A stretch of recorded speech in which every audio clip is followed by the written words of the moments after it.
I'm Dr. Craig Pullman, here to talk about the connections between higher order cognition and language. As you may recall from previous videos, higher order cognition is a set of mental abilities that perform complex and sophisticated thinking. Language is the understanding and use of verbal sounds, words, sentences, and discourse. Higher order cognition and language are thinking constructs and components of the mind's microprocessor. Two important aspects of higher order cognition are applied reasoning, which is the analysis of information and use of logic to tackle challenges, and conceptualization, which is about appreciating categories of objects and ideas.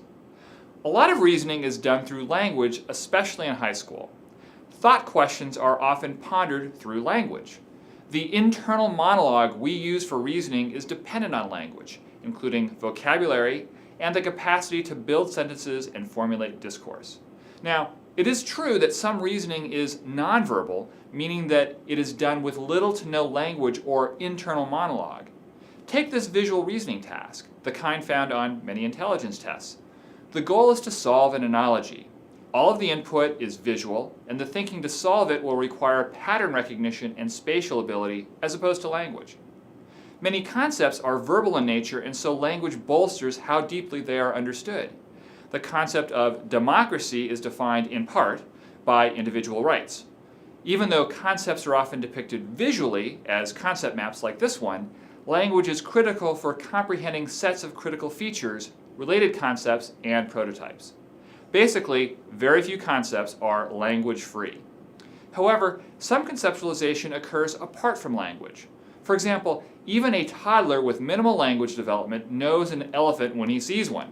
The more salient critical features, like the big ears and long nose, combine to form a rudimentary understanding of the concept of an elephant.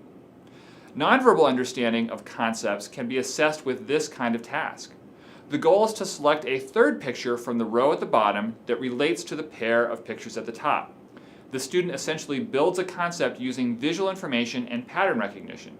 This type of task can be found on some intelligence tests and provides a contrast with verbal concept tasks, such as describing how two terms are conceptually related. One example of that kind of task would be asking the student to talk about how a bicycle and a hang glider are similar. Transportation is the concept that links those two terms. So be mindful of ways that higher order cognition can be nonverbal, as that mode might be a weakness or a strength for a particular student. Also, bear in mind that for higher order cognition and language to perform well, attention needs to be doing its job.